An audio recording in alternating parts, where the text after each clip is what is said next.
తినే వార్తలకు స్వాగతం. పినమంట మండలంలోని పవిత్ర పుణ్యక్షేత్రమైన నత్తారామేశ్వరం త్రిలింగ క్షేత్రంగా ప్రాచుర్యం పొందింది. సీతారామచంద్రుడు అయోధ్యకు వెళుతూ మార్గ మధ్యలో గోస్తని నదిలో పరశురాముడు ప్రతిష్ఠించిన సప్తకోటి లింగం శ్రీ రామలింగేశ్వర స్వామిని దర్శించుకుని గట్టుపైన శివలింగాన్ని ప్రతిష్ఠించేందుకు హనుమంతుడిని శివలింగం తీసుకురావాలని ఆజ్ఞాపించగా ముహూర్త సమయం దగ్గర పడడంతో గోస్తని నదిలోని ఇసుక నత్తగుల్లలు ఒండ్రుమట్టి మిశ్రమాన్ని శివలింగంగా చేసి ప్రతిష్ఠించు చేత నత్తగుల్లలు చేసిన శివలింగం రామేశ్వర స్వామి కాబట్టి గ్రామానికి నత్త రామేశ్వరుని పేరు వచ్చింది. తల్లిని రాక్షసులను క్షత్రియుని హతమార్చిన పరశురాముడు తదోష పరిహార్థం ఎక్కడైతే ఓంకార శబ్దం వినిపిస్తుందో అక్కడ క్రౌంచ పర్వతాన్ని సేధించి తీసుకువచ్చిన శివలింగాన్ని ప్రతిష్ఠించాలని బ్రహ్మాది దేవతలు ఆజ్ఞాపించడంతో పరశురాముడు ప్రతిష్ఠించిన ఈ శివలింగాన్ని శ్రీ రామలింగేశ్వర స్వామి గాను అగ్ని రూపుడైన రాముడు ప్రతిష్ఠించు చేత ఈ శివలింగాన్ని 11 నెలల నీటిలోనూ ఉండి వైశాఖ మాసంలో మాత్రమే భక్తులకు దర్శనమిస్తారు. గోస్తని నది అవతల ఒడ్డున లక్ష్మణుడు ప్రతిష్ఠించిన శివలింగాన్ని లక్ష్మణేశ్వర స్వామిగా భక్తులు పూజలు అందుకుంటున్నారు. ఒకే ప్రాంతంలో 3 శివలింగాలు ఉండడం చేత ఈ క్షేత్రాన్ని త్రిలింగ క్షేత్రంగా పిలువబడుతుంది. మార్చి 7వ తేదీ రాత్రి స్వామివారి కళ్యాణం, 8వ తేదీ రాత్రి శివరాత్రి పురస్కరించుకొని భక్తులకు స్వామివారి దర్శనం, రథోత్సవంపై పార్వతీ సమేత రామేశ్వర స్వామి ఊరేగింపు నిర్వహిస్తారని ఆర్ఐఓ తెలిపారు.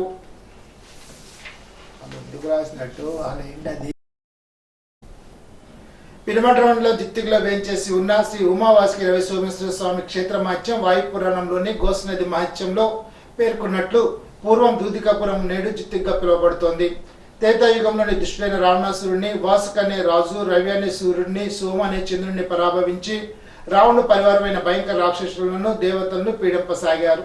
రవి సోములు వాసుకి గోస్తని నదే తీరంలో లింగాన్ని ప్రతిష్ఠించి పూజించారు. ఆ లింగానికి వాసుకి రవి సోమేశ్వర స్వామిగా పేరు వచ్చింది.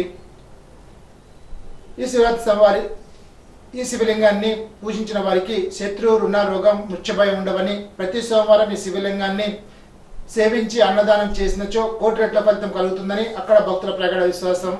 శివరాత్రి పర్వదినాన్న ఈ శివలింగాన్ని సేవించిన వారికి పునరావృత్తి రహితమైన కైలాసం పొందుతారని ప్రసిద్ధి. అతి పురాతనమైన శైవక్షేత్రాల్లో జిత్తిలోని శ్రీ ఉమావాసుకి రవి సోమేశ్వర స్వామి ఆలయం ఒకటి. సత్యరాజు ప్రసాద్, సరోజిని దంపతుల కుమారుడు పవన్ చంద్ర, శ్రీ చందన స్వామివారికి కళ్యాణ మహోత్సవం వేద పండితులు వేమూరి వెంకటేశ్వరం ఆధ్వర్యంలో వేమూరి పరిణేశ్వరం నిర్వహిస్తారని ఆలయో తెలిపారు. మధ్యాహ్నం సోమవారం రథోత్సవం అత్యంత వైభవంగా నిర్వహిస్తున్నట్టు చెప్పారు.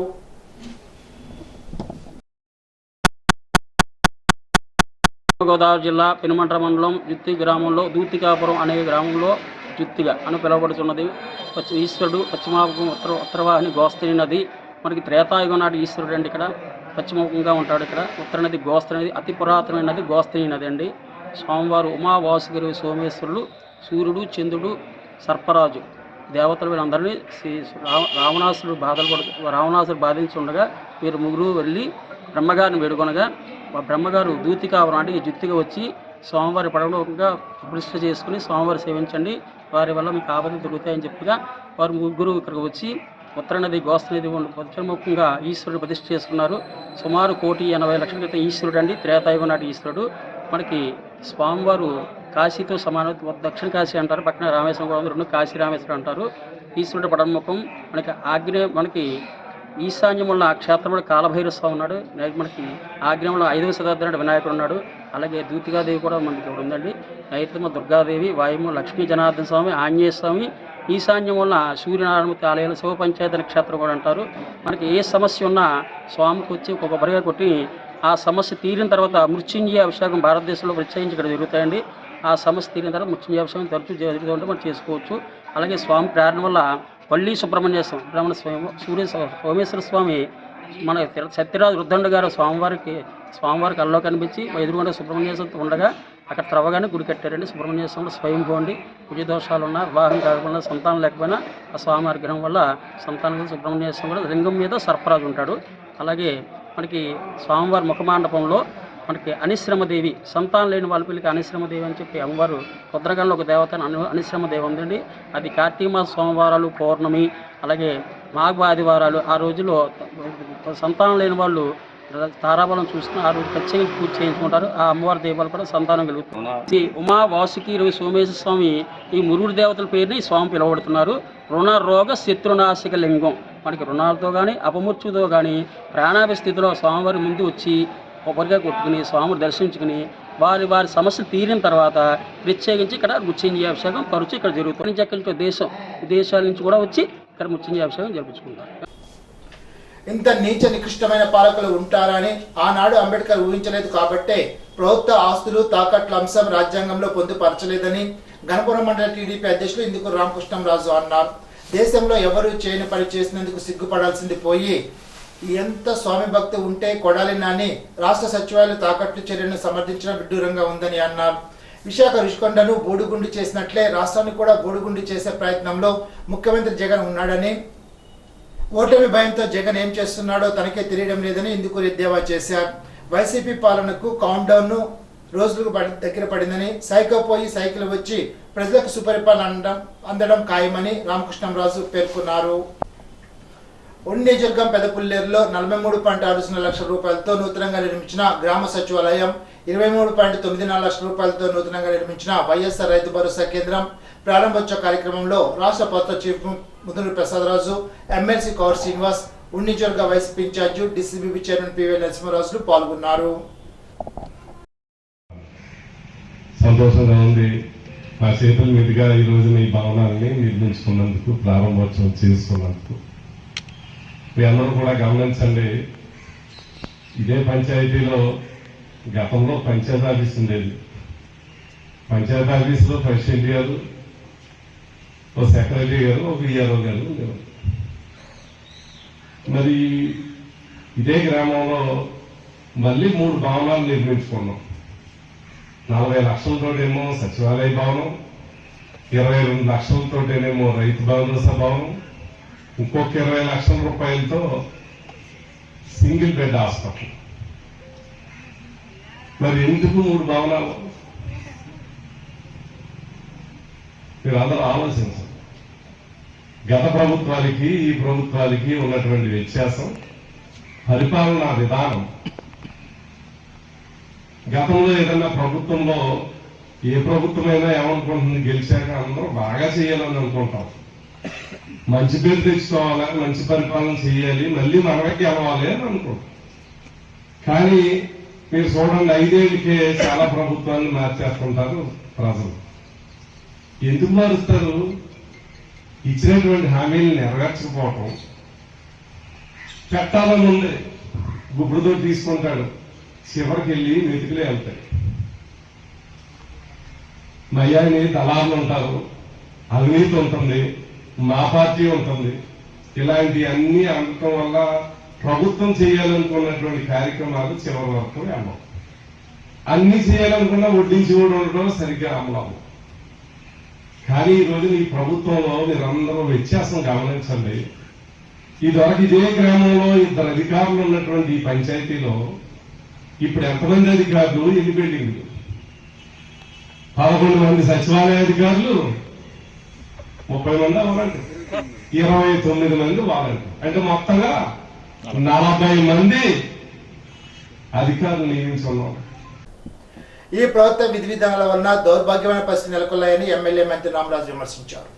ఉండి నియోజకవర్గ జనసేన తెలుగుదేశం ఉమ్మడి ఎమ్మెల్యే అభ్యర్థి మంత్రి రామరాజు, ఉండి నియోజకవర్గ జనసేన పార్టీ ఇన్ఛార్జ్ జుత్తిక నాగరాజు ఉండి మండలంలో 19 గ్రామాలు సందర్శించి జనసేన తెలుగుదేశం నాయకులతో కలిసి ఆత్మీయ సమావేశాలు మంగళవారం నిర్వహించారు.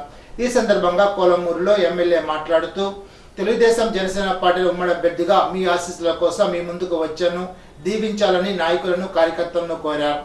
జనసేన ఉండి నియోజకవర్గ ఇన్ఛార్జ్ జుత్తిక నాగరాజు మాట్లాడుతూ, ఉమ్మడి అభ్యర్థిగా ఉన్న మంత్రి రామరాజును తెలుగుదేశం జనసేన నాయకుల సహకారంతో కార్యకర్తలందరూ కృషి చేసి రామరాజును గెలిపించుకుందామని పిలుపునిచ్చారు. కార్యక్రమంలో టీడీపీ జనసేన నాయకులు కార్యకర్తలు పాల్గొన్నారు.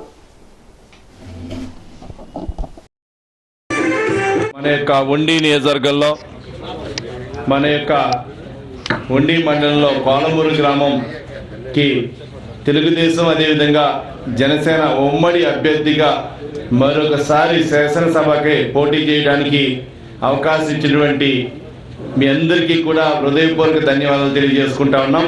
ముఖ్యంగా ఈ యొక్క పాలన చూస్తున్నాం, దౌర్భాగ్యమైనటువంటి పాలన. ఈ పాలన చూస్తుంటే ఈరోజు మద్య ఎవరైనా సేవిస్తున్నారంటే వారి రోజుకి ప్రతి కుటుంబంలో సంపాదించడానికి రోజు సాయంత్రం షాప్కి వెళ్ళిపోయిన పరిస్థితి. పొత్తులో భాగంగా మెజారిటీ ఎంత తీసుకొస్తారనేది పెద్ద టాస్క్. మీరు అందరూ కూడా కష్టపడి పనిచేయాలని చెప్పి కోరుకుంటున్నా. అదేవిధంగా నాగరాజు గారు కూడా చెప్పారు, యువత ఏదో సమస్య చెప్పారని చెప్పి. పూర్తి మనకి ఈ యొక్క 5 సంవత్సరాల ప్రభుత్వం లేదు, 2 సంవత్సరాల కరోనా సమయం సరిపోయిన అందరికీ కూడా, రైతాంగానికి కానీ అందరికీ కూడా శాసనసభ్యుని పనిచేసినా కూడా ఎక్కడ అవకాశం లేదు. ప్రభుత్వం లేక మాకు ఎక్కడ నిధులు ఇవ్వకపోవడం, ఈ గ్రామానికి ఈ నిధులు కేటాయించడంలో వైఫల్యం అందరూ చెందాం. కారణం ఏదైతే ఈ యొక్క ప్రభుత్వంలో అంబేద్కర్ గారు రాజ్యాంగం రచిస్తే ఆ రాజ్యాంగాన్ని అమలు చేయడంలో ఫెయిల్యూర్ అవటం, 30 రోజుల్లో పార్టీని ఇంకా బలోపేతం చేయడానికి మీ అందరూ సహాయ సహకారం కావాలని చెప్పి మనసావాచ కోరుకుంటూ ఈ కార్యక్రమానికి ఇచ్చేసినటువంటి జన సైనికులకి, తెలుగుదేశం పార్టీ కుటుంబ సభ్యులందరికీ కూడా హృదయపూర్వక నమస్కారాలు, ధన్యవాదాలు తెలియజేసుకుంటూ అవినాభావం చేస్తూ ఉండి మండలం కాలుమూరి గ్రామంలో జనసేన పార్టీ, తెలుగుదేశం పార్టీ ఆత్మీయ సమావేశానికి ముఖ్య అతిథులుగా చేసిన మన ఉండి శాసనసభ్యులు శ్రీ మంత్రి రామరాజు గారికి, అలాగే తెలుగుదేశం జనసేన మండల అధ్యక్షులకు, ఈ కార్యక్రమానికి ఇచ్చేసిన తెలుగుదేశం పార్టీ నాయకులకు, జనసేన పార్టీ నాయకులకు ప్రతి ఒక్కరికి కూడా పేరు పేరున హృదయపూర్వక ధన్యవాదాలు తెలియజేసుకుంటున్నాను. ఈరోజు ఇక్కడ ఆత్మీయ సమావేశం ఏర్పాటు చేయడానికి ముఖ్య ఉద్దేశం మన తెలుగుదేశం పార్టీ జాతీయ అధ్యక్షులు శ్రీ నారా చంద్రబాబు నాయుడు గారు, జనసేన పార్టీ అధినేత శ్రీ పవన్ కళ్యాణ్ గారు ఏదైతే మన ఉండి నియోజకవర్గానికి పొత్తులో భాగంగా జనసేన తెలుగుదేశం ఉమ్మడి అభ్యర్థిగా మన మంత్రి రామరాజు గారికి ఇక్కడ సీటు కేటాయించారు. కాబట్టి ఈ కోలమూరు గ్రామంలో ఉన్న జనసేన పార్టీ నాయకులు, జన సైనికులు అందరూ కూడా ఈ గ్రామంలో ఉన్న మన తెలుగుదేశం పార్టీ నాయకులతో కలిసిమెలిసి మన మంత్రి రామరాజు గారికి భారీ విజయం ఇవ్వాల్సిందిగా మీ అందరినీ కూడా కోరి ప్రార్థిస్తున్నాం. ఇప్పుడు తూర్పుగోదావరి జిల్లా వార్తలు. నిర్దోల్ నియోజకవర్గంలో పూరి గుడిసె లేకుండా అర్హులకు ఇల్లు, పేదలకు ఇళ్ల స్థలాలు అందించడమే లక్ష్యంగా పరిపాలన అందిస్తున్నామని ఎమ్మెల్యే జి శ్రీనివాస్ నాయుడు అన్నారు. గోపవరంలో అర్హులైన 86 మంది లబ్ధిదారులకు ఇళ్ల స్థలాల రిజిస్ట్రేషన్ భూ హక్కు పత్రాలను ఎమ్మెల్యే జి శ్రీనివాస్ నాయుడు అందజేశారు. పేద కుటుంబాలన్నీ ఆనందంగా, కుటుంబం మొత్తం నవ్వుతూ ఉండాలన్నదే సీఎం వైఎస్ జగన్మోహన్ రెడ్డి ప్రభుత్వ లక్ష్యమని ఎమ్మెల్యే అన్నారు. కార్యక్రమంలో ఎంపీపీ, జడ్పీటీసీ సభ్యుడు, ఎంపీటీసీ సభ్యురాలు, జేసీఎస్ మండల కన్వీనర్, వైఎస్ఆర్సీపీ మండల అధ్యక్షులు, పార్టీ నాయకులు, సచివాలయ కన్వీనర్లు, గృహ సారథులు, సిబ్బంది, వాలంటీర్లు పాల్గొన్నారు. కలెక్టరేట్ వివిధ విభాగాల అధికారులు, సిబ్బందికి ఎన్నికల నేపథ్యంలో బాధ్యతలు కేటాయించడం జరిగిందని, వాటిని పూర్తి నిబద్ధత కలిగి నిర్వహించాలని జిల్లా కలెక్టర్, జిల్లా ఎన్నికల అధికారి డాక్టర్ కె మధులత స్పష్టం చేశారు. మంగళవారం ఎన్నికల నిధులు, బాధ్యతలపై collectorate joint collector N Tejbharat, జిల్లా రెవెన్యూ అధికారి జి నరసింహతో కలిసి కలెక్టరేట్ అధికారులు, సిబ్బందితో సమన్వయ సమావేశాన్ని నిర్వహించారు. ఈ సందర్భంగా కలెక్టర్ మధులత మాట్లాడుతూ ఎన్నికల్లో నిర్వహించే విధులను చట్టబద్ధతతో కూడి సమయపాలన ఖచ్చితంగా పాటించాలని పేర్కొన్నారు. ఇప్పటికే సార్వత్రిక ఎన్నికల నేపథ్యంలో బాధ్యతలను కేటాయించడం జరిగిందని తెలిపారు. సార్వత్రిక ఎన్నికల్లో అసెంబ్లీ, పార్లమెంట్ తరపున వివిధ రాజకీయ పార్టీల తరపున నిలబడే అభ్యర్థులు చేసే ఖర్చులకు చెందిన ధరల వివరాలపై సంబంధిత ఏజెన్సీలు, యూనియన్ ప్రతినిధులతో సమావేశం నిర్వహించడం జరిగిందని జిల్లా జాయింట్ కలెక్టర్, జిల్లా కొనుగోలు కమిటీ చైర్మన్ ఎన్ తేజ్భరత్ తెలిపారు. మంగళవారం కలెక్టరేట్ సమావేశ మందిరంలో హోటల్ మేనేజ్మెంట్, లాడ్జీలు, printers, flexi, photographers, videographers, city cable network రవాణా ప్రతినిధులు తదితరులతో సమావేశం నిర్వహించారు. ఈ సందర్భంగా తేజ్భరత్ మాట్లాడుతూ ఎన్నికలను అత్యంత పారదర్శకంగా నిర్వహించే క్రమంలో ఆయా అభ్యర్థులు చేసే ఖర్చులకు చెందిన సమగ్ర సమాచారం తెలుసుకునేందుకు వాటికి వారు చేసే ఖర్చుల వివరాలను ఆడిట్ చేయడం జరుగుతుందని తెలిపారు. మంగళవారం జిల్లా కలెక్టర్ కార్యాలయంలో ఎలక్ట్రానిక్ ఓటింగ్ మిషన్ ద్వారా ఓటు వేయే విధానం, ఈవీఎం పనితీరును ట్రాన్స్జెండర్లు శ్రీనిధి, మాగిలకు అవగాహన కల్పించారు. స్ఫూర్తి పొందిన ట్రాన్స్జెండర్స్ మాగి, శ్రీనిధి తాము తప్పక ఓటు వేస్తామని, అందరూ తప్పకుండా ఓటు వేసి ఈ ఎన్నికల పండుగను అత్యంత సంతోషంగా జరుపుకోవాలని కోరారు.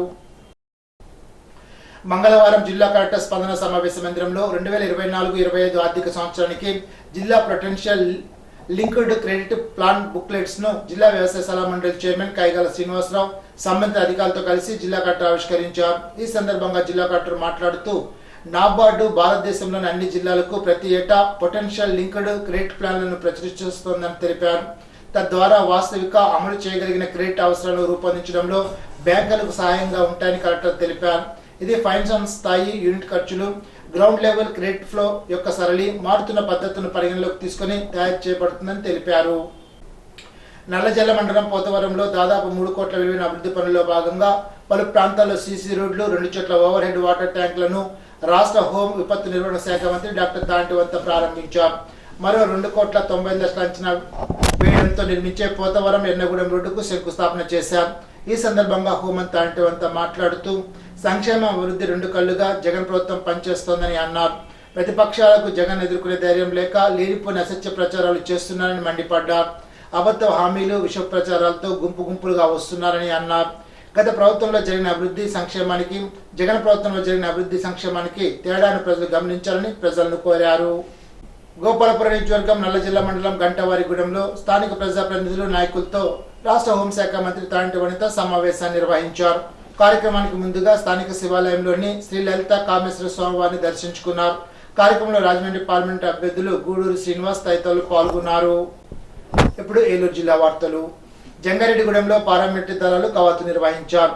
ఎన్నికల్లో ప్రజలు నిర్భయంగా ఓటు వేయాలంటూ ప్రజలకు భరోసా కల్పిస్తూ ఈ ప్రదర్శన జరిపారు.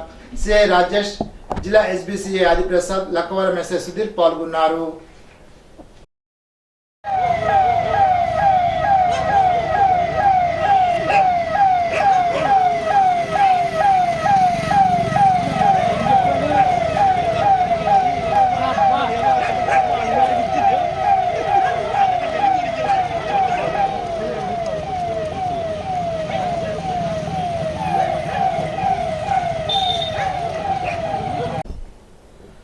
గ్రీన్ఫీల్డ్ హైవే భూ నిర్వాసితులు, రైతులు రోడ్డెక్కారు. జంగారెడ్డిగూడ మండలం పేరంపేట, పంగడిగూడ మధ్యలో గ్రీన్ఫీల్డ్ హైవే అండర్ పాస్ వద్ద టెంట్ వేసి పనులు అడ్డుకొని రైతులు ధర్నా నిర్వహించారు. గ్రీన్ఫీల్డ్ హైవే భూ నిర్వాసిత రైతుల పోరాట కమిటీ, ఆంధ్రప్రదేశ్ రైతు సంఘ ఆధ్వర్యంలో పెద్ద ఎత్తున నినాదాలు చేస్తూ గ్రీన్ఫీల్డ్ హైవే భూ నిర్వాసిత రైతులు పెద్ద ఎత్తున నిరసన వ్యక్తం చేశారు. న్యాయమైన పరిహారం ఇవ్వాలంటూ నినాదాలు చేశారు. పోలీసులు వచ్చి హైవే పనులు అడ్డుకుంటే చర్యలు తీసుకుంటామని హెచ్చరించిన రైతులు ఆందోళన కొనసాగించారు. ఈ సందర్భంగా ఆంధ్రప్రదేశ్ రైతు సంఘ రాష్ట్ర సహాయ కార్యదర్శి కె శ్రీనివాస్ మాట్లాడుతూ గ్రీన్ఫీల్డ్ హైవే భూ నిర్వాసిత రైతులు తమకు న్యాయమైన పరిహారం ఇవ్వాలంటూ సమస్యలు పరిష్కరించాలని కోరుతూ ఆందోళన చేస్తున్నాం. ప్రభుత్వం పట్టించుకోకపోవడం అన్యాయమని అన్నారు. ఈనాటి బంగారు మాట. ఎదుటి వారిని చూసి ప్రేమతో నవ్వగలిగితే అదే మనం వారికి ఇచ్చే అందమైన బహుమతి. Mother Teresa. ఈ వార్త ఇంతటితో సమాప్తం. తిరిగి బిజినెస్ లో కలుసుకుందాం. అంతవరకు సెలవు. నమస్కారం.